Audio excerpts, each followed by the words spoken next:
Welcome to Kiss Management. I'm Nuno.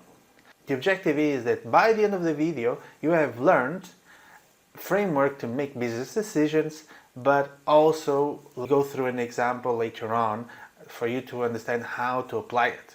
I use this business decision making framework across all areas, whether money is involved or not. It's especially useful when you have to make a plan and decide between many initiatives.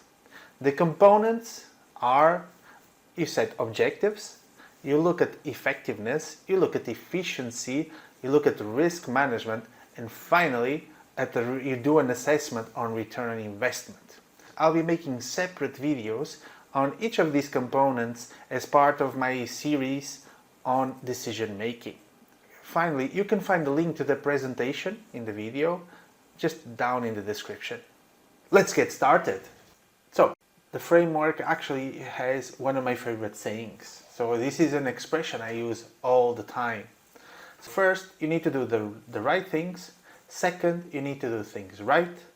And third, in order. So what does this mean? How does this relate to the framework? Is that you have objectives.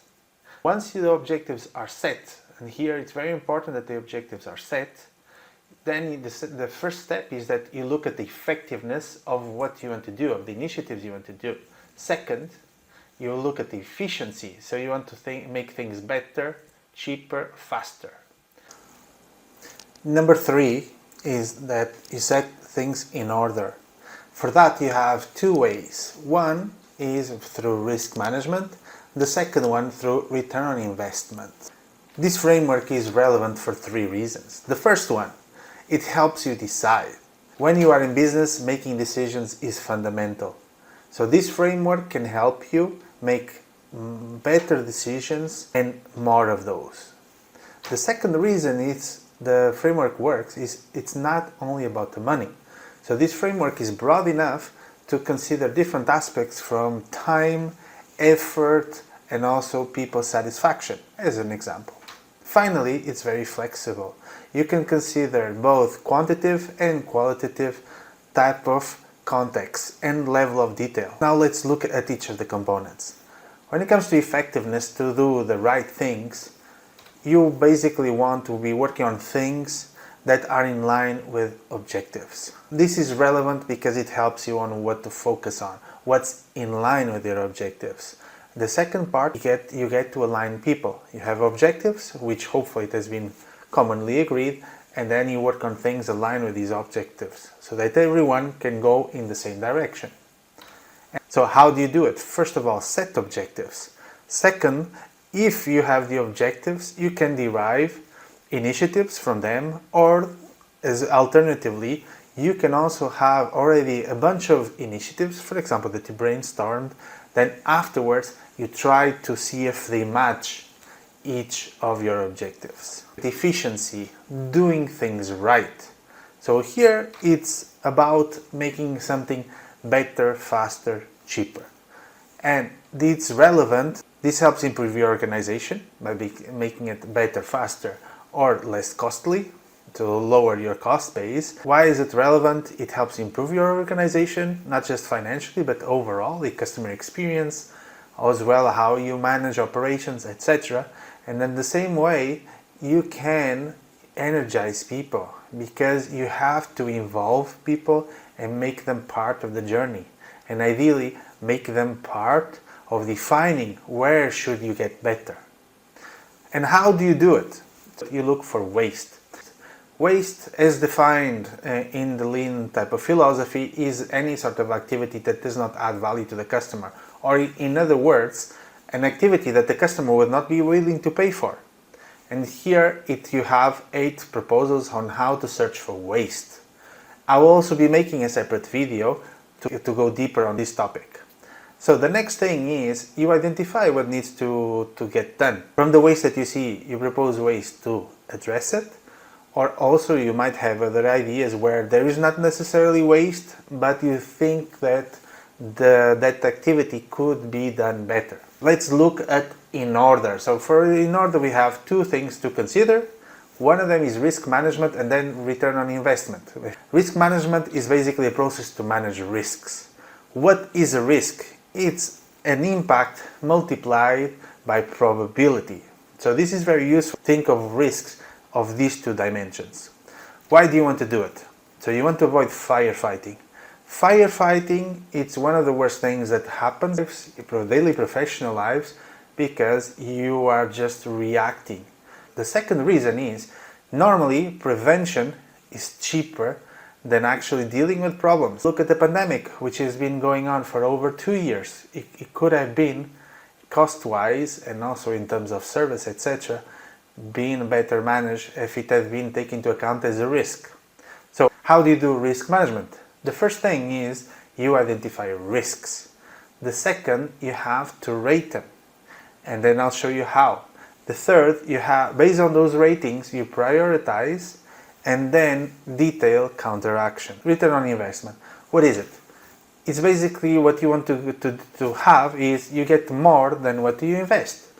And what you invest can be, normally it's money, time, effort, or also people. Normally people's time. Why is this relevant? It's basically you want to prioritize initiatives. You cannot do everything.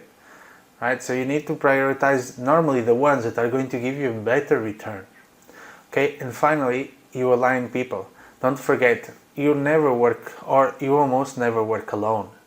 So it's important that everyone goes in the same direction, so you can find synergies with people. And unrelated, how to do it? First, you identify investments.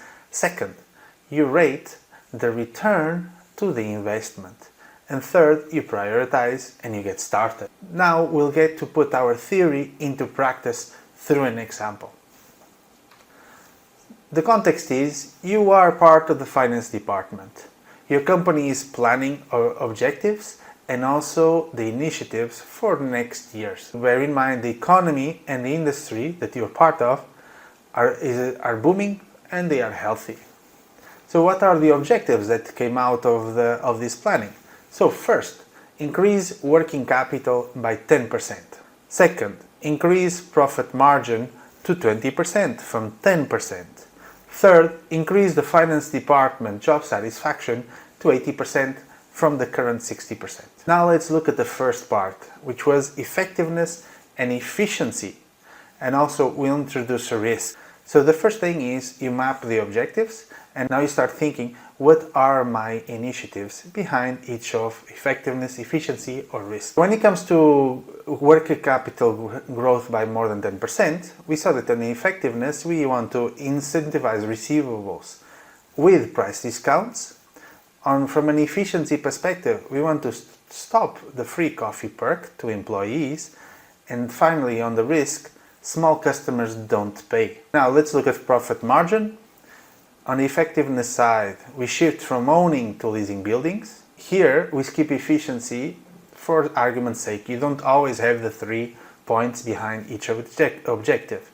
Now, from a risk, some customers don't accept the price increases that you want to do. And finally, on job satisfaction, from an efficiency, you want to celebrate achievements spontaneously. On the risk that you can also see related to this is that experts leave. There is also a title called Others. Why? This is to cover risks.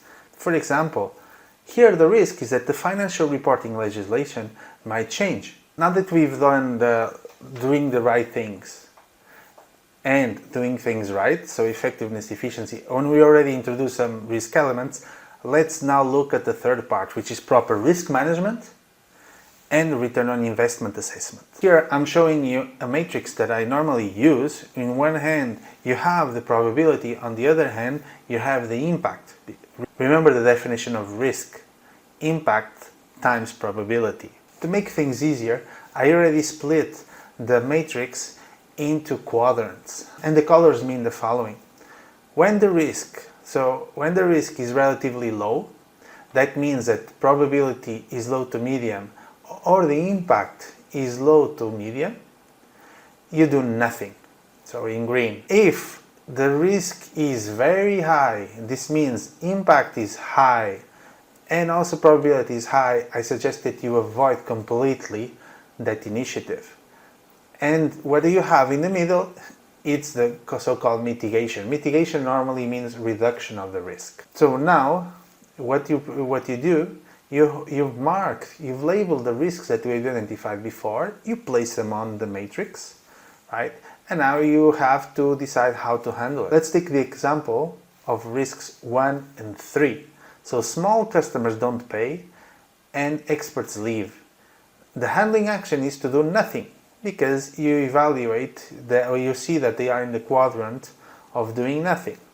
The second one is some customers don't accept price increases. So here you have, as a handling action, you can do a tailored price increase, meaning you have different prices increases to different customers, or the time frame to implement the price increases, the way you do it, are different. Finally, for number 4, the financial reporting legislation might change. Here you'll need to work on confirming if this is planned, or get ready in case it's going to come. Here you also have another matrix. Okay, this is one proposal how to handle it. It's a qualitative type of matrix. There are no numbers, it's just a low, medium, high basically. And here the colors are different. To do is when the investment is relatively low, but what you get is high. So that's a bit on the green side. Now, the ones to avoid is where the investment is going to be quite significant and the returns do not justify it. So that's avoid. Wherever is in the middle, you can consider it. That means you might end up doing some more digging. Now let's look at the initiatives and rank them. So to do. So on the green side, you have 1 and 4. 1. Incentivize receivables with price discounts. 4. Celebrate achievements spontaneously. When it comes to number 3, shift from owning to leasing buildings, you need to understand better before deciding. You continue serving free coffee as a perk. It does not make sense to stop it. So you just avoid this one. Now, if you do a summary of what we've just done, these are the objectives and the initiatives that we have for next year. So you see that we decreased the list. Now the working capital, we just have incentivized receivables with price discounts, on profit and margin to shift from owning to leasing buildings and have a tailored price increase plan per customer.